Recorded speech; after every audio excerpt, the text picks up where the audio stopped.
Surat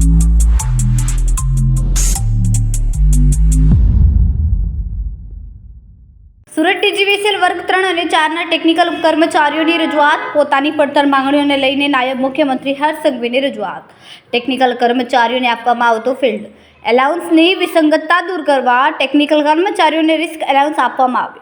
technical કર્મચારીઓના કામના કલાક નક્કી કરવામાં આવે. જાહેર રજા તથા તેના લાભો આપવામાં આવે. ટેકનિકલ કર્મચારીને વર્ગ 4માંથી 3માં સમાવેશ કરવામાં આવે.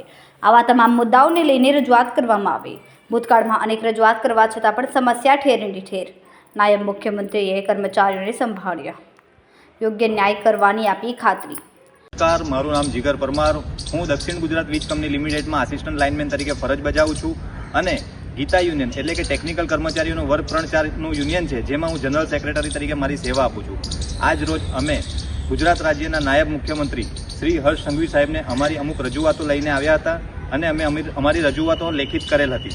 જેમાં અમારી રજૂઆત છે કે જેમાં ટેકનિકલ કર્મચારીઓને ફિલ્ડ અલાઉન્સ આપવામાં આવે છે, જે ફક્ત 6% હોય છે, અને એન્જિનિયર સ્ટાફ જે ફક્ત ઓફિસમાં વધુ સમય વિતાવે છે તેમને 13% ફિલ્ડ અલાઉન્સ આપવામાં આવે છે. જ્યારે ટેકનિકલ કર્મચારીઓ 24 કલાક લાઇન પર કામગીરી કરે છે અને વાર્ષિક અંદાજિત 350 થી 400 કર્મચારીઓ મૃત્યુ પામે છે. એવું રિસ્કી કામગીરી કરવાવાળા ટેકનિકલ કર્મચારીઓને રિસ્ક અલાઉન્સ આપવામાં આવે તથા ટેકનિકલ કર્મચારીઓના કામના કલાક નક્કી કરવામાં આવે તથા તેઓને જાહેર રજા તથા તેનો લાભ આપવામાં આવે. અને ટેકનિકલ કર્મચારીઓ જે સ્કિલ એમ્પ્લોય છે જેને વર્ગ 4માંથી વર્ગ 3માં સમાવવામાં આવે આવી 5 મુદ્દાઓ સાથેની રજૂઆત અમે આજે આવ્યા હતા લઈને, અને સાહેબે ખૂબ સારા વાતાવરણમાં અમારી રજૂઆતને સાંભળી હતી અને તમામ પ્રશ્નોના નિરાકરણ માટે ટૂંક સમયમાં સારા ન્યૂઝ આપશે એવી અમને હૈયાધારણા આપેલી હતી. જય હિન્દ. કેમેરામેન સેનલ વિરાણી સાથે વિશાલ છેઠા, માનવ પ્રભા ન્યૂઝ, સુરત. અમારા વિડીયોની નવી અપડેટ મેળવવા માટે સબસ્ક્રાઇબ કરો માનવ પ્રભા ન્યૂઝ ચેનલને.